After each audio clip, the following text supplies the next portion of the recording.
एका बुद्धिमान मनुष्याने आपला दिवस कसा घालावा हे या श्लोकात सांगितले बघा.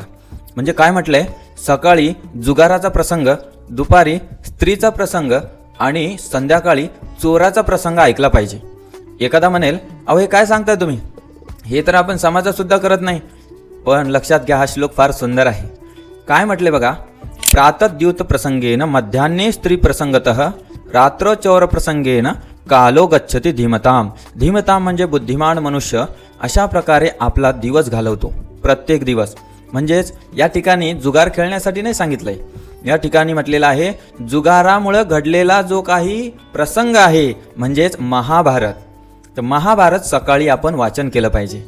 आणि त्यामध्ये म्हटलंय मध्यान्हे स्त्री प्रसंगतः म्हणजे काय, दुपारी रामायणाचा अभ्यास केला पाहिजे. स्त्री प्रसंग कशात आहे, म्हणजेच रावणाने सीतामातेचं अपहरण केलं म्हणून या ठिकाणी म्हटले स्त्री प्रसंग. आणि संध्याकाळी रात्र चौर प्रसंगेनं म्हणजे चोराग्रगण्यम पुरुषम नमामी. अशा प्रकारे बिलमंगल ठाकूर चोरांमध्ये सर्वश्रेष्ठ चोर कोण आहे असं म्हणतात कोणाला, भगवान श्रीकृष्णांना. तर आपण सायंकाळी भागवताचा अभ्यास केला पाहिजे किंवा वाचन केलं पाहिजे. तर असा सुंदर श्लोक तुमच्यापर्यंत हा पोचलाय.